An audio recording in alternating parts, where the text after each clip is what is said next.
What's going on, Aquarius? We're about to jump into your energy. This goes out to Sun, Moon rising, Venus, singles and couples, men and women. Cross watchers, you are welcome.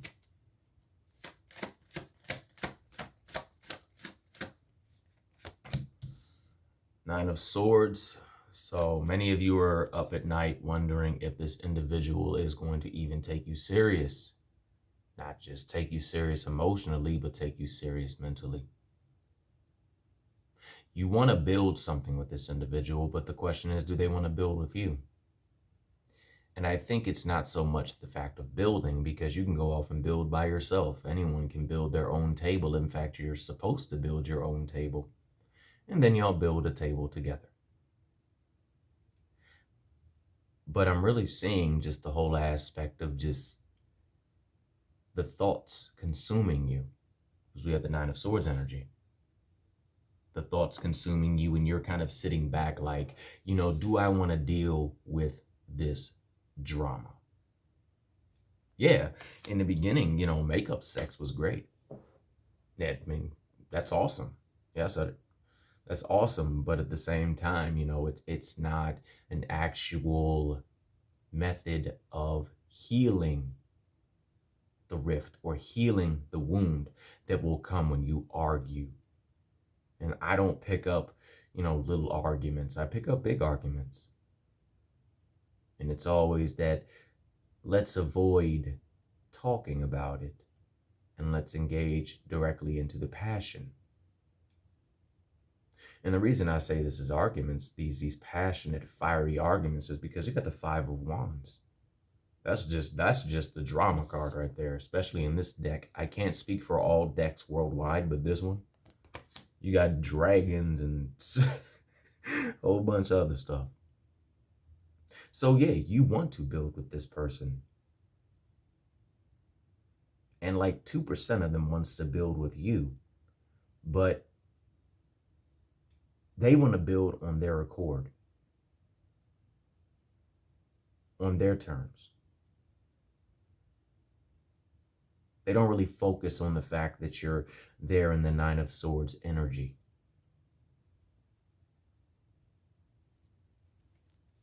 Regardless, with or without them, there will be progress. Sorry if the camera lighting is off. Three of Pentacles. There is progress for you. Now, I do sense that this might be to people that are in a relationship, or if you have an off and on thing going on, it happens. But with or without them, there will be progress for you. And it's going to lead you into the Empress energy. Oh, there we go. Now, yeah, this does connect to pregnancy, things of that nature. But at the same time, I'm not picking up pregnancy or anything of that nature. I am picking up fertile vibrations pertaining to building, pertaining to manifestation, pertaining to birthing forth something that will benefit you on your path. And what I'm seeing also is, as we go past the Five of Wands into the Three of Pentacles into the Empress, I'm seeing that the universe is going to start to shift your perspective for you. Well, I won't so much say the universe, because I have a very interesting thought on the universe. The universe kind of just sits there and works. It kind of just, no, yes, well, boom, there you go. The universe can be heartless. Let's be real here. So I'm going to go more on your energetic support team, your guides, your gods, your goddesses, so forth and so on. How long do you think they will allow this to happen before they jump in? How long do you think they will allow the Nine of Swords to occur before they jump in? How long do you think they will allow that drama to continue before they jump in? Now, depending on who you are and who you roll with in the spiritual realm, it might come forth in different ways. Now, we all know, for my witches out there, we all know that, when certain deities come forth, or ancestors, they're not coming forth to have friendly conversations with tea and scones. They're not even there for coffee. They're there to lay the smack down. Yeah, they might give you a talking to, but sooner or later they'll be like, okay, this isn't working for you. And this is undoing all of the hard work that we've put in with you to make these things manifest. And we'll be damned if we allow you to end up in the Five of Wands forever in the Nine of Swords when you are due to enter into the Empress energy.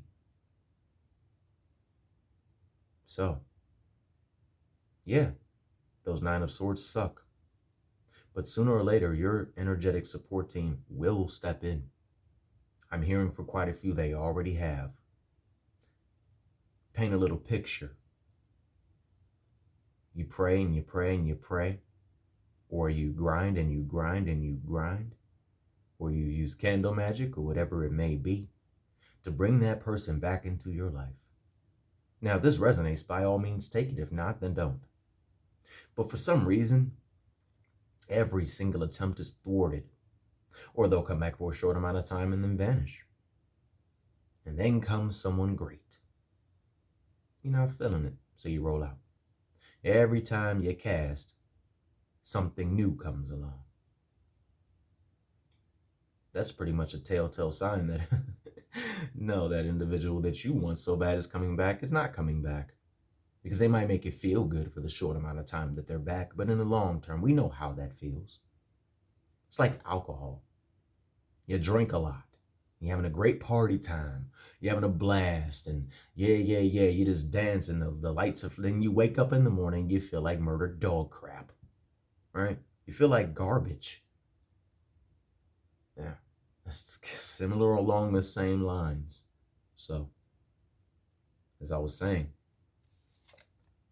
sooner or later, the ancestors, deities, gods and goddesses, etc., etc., etc., deities are gods and goddesses, you see where I'm going with that, are going to come in and say, nope. And if anyone's worked the system of divine sciences, whether it's Christian mysticism, Catholic mysticism, or folk Catholic magic, witchcraft, Wicca, hoodoo, voodoo, whoever has worked that knows that when they have those members on their team, well, those members of your energetic support team think for themselves. They act for themselves, and just because they're not physically here, they are still in your life, and they will defend you. Again, if this reading does not resonate with you, by all means, don't take it.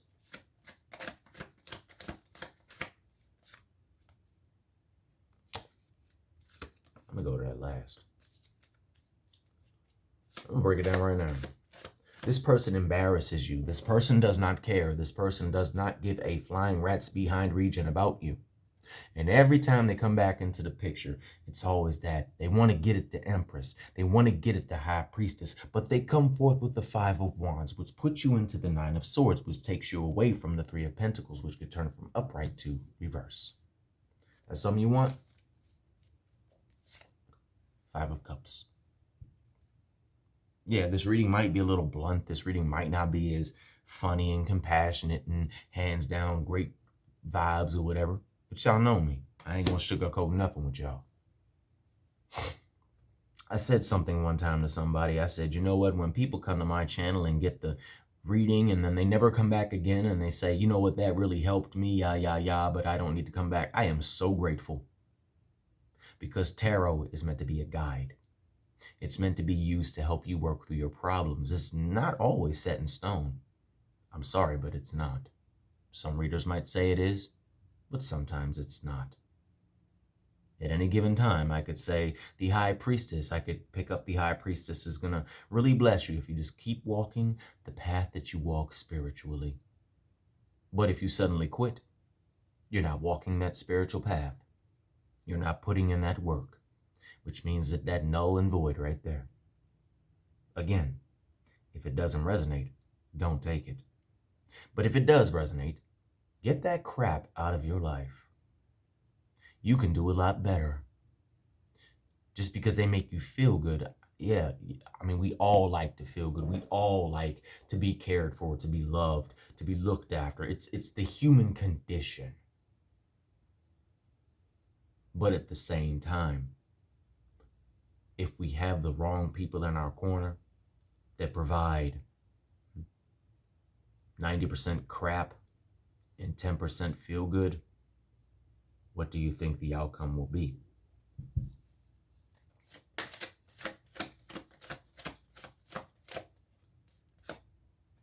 You have to walk away from what no longer serves you. And yes, you have to walk away from that individual. That individual is not in your corner. That individual is not out to benefit you. There is nothing you can do, nothing that can be done to shift this perspective. There is no magic, no nothing. Because belief by popular demand, as a person has been practicing this for 21 some odd years and a bit of change, sometimes magic isn't going to manifest you exactly what you want. It's going to manifest things into your life that need to be manifested. That's why it's always good to sit back and watch your magical workings. They have theoretical magic and then they have the actual application. You know, we all sit down and we say, okay, this is going to be done and this is going to happen and that's going to happen. And this herb in conjunction with star anise, and we're going to add a little bit of Jezebel, and we're going to go ahead and get a little bit of this and a little bit of that and a little bit of yellow bird. Yeah. And then we do it. And then we manifest someone that we're like, what the hell? And we're like, this isn't what I wanted. But then we hear, well, it's what you need. And maybe if you just embrace the need for one brief second, you'll see that there's a lot of wants in there too. So no, you got to move on. I'm not one to go say it's a set in stone, but this individual in your life is bringing you more drama than happiness. This person brings you the 5 of Cups. Knocks over all your spiritual growth. And what I mean by that, some might say, no one can do that. Well, yeah, they can. Let me ask you a question and really, really, really dig deep into this one. When someone constantly spews crap your way and brings you down, how can you even tap into the joy of your own magic when you are in your bedroom, in your bathtub, whatever, at the gym, and all you can do is think about what that person did? You can't focus, you can't get prepped, you don't want to do it because all you can think about is the pain. So they knock you off your axis. Every time they come into your life and knock you off your axis. Drop them like a bad habit. You want to build, but they don't.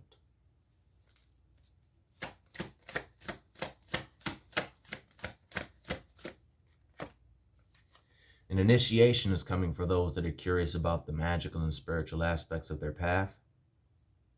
An initiation is coming. I repeat that one more time. An initiation is coming, but this initiation is going to come after the 8 of Cups. The 8 of Cups, when you walk into that, and I'm hearing for a few of you, you will walk into that. For a few of you, you're just going to go. It's going to happen. Because we all know that the energetic support teams that we roll with, I can't speak for every single last one, but the energetic support teams has a way of saying, you'll see. Patience. Keep casting. You're doing everything you need to. Meanwhile, they're taking your energy and they're building something so awesome, so great, so amazing for you. And it may not always look amazing and great, especially when you're going through it. But when you walk into it and quiet thy soul, that's when the great, awesome stuff comes forth. So no, I'm sorry. Some of you are going to get put into that 8 of Cups and you're not going to know how you got there. And then when you step away from that 8 of Cups into that Hanged Man energy, where you're starting to see things from a different angle, where you're starting to turn your head slightly to the side, and you're going to say, well, I see now. That's when that High Priestess energy is going to come in and you're going to transform back into the Empress.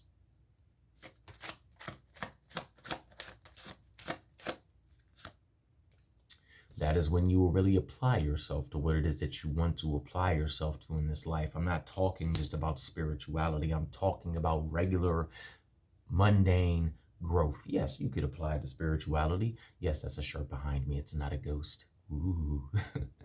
Yes, you could apply it to spirituality, but I really see the Pentacles as not always just being this spirituality applied on a practical level, but things that are just going to happen on the earth plane. New starts, new changes, new shifts, new this, but it's going to cause you to really put in your hard work and grind time because you got the Eight of Pentacles. Listen to the messages of your ancestors. Some might say that if one tells you about yourself, they're problematic. No, they're not. Because that is actually going through the occult world right now. Ancestors that don't always act the way that the whole book says are problematic. No, they're not.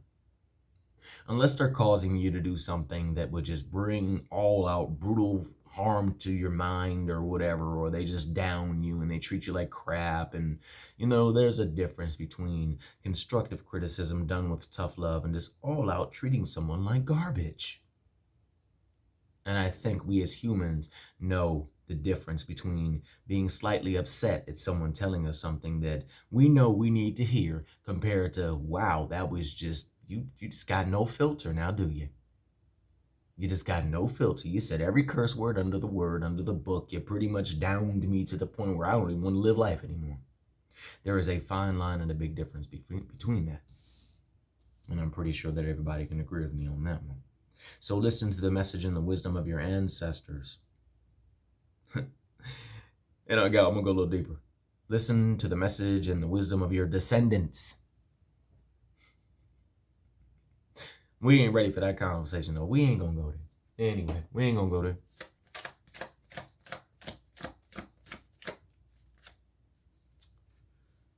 There will be new emotional beginnings for you. But you have to trust your path. You want to build something. This individual does not.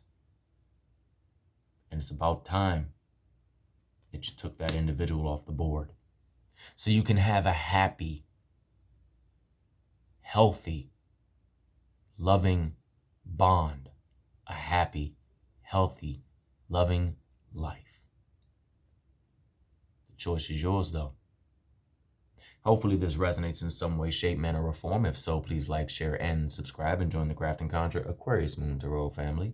Make sure you follow me on TikTok at The Tarot Intuitive. And if you want to book me, all that information can be found in the description box below.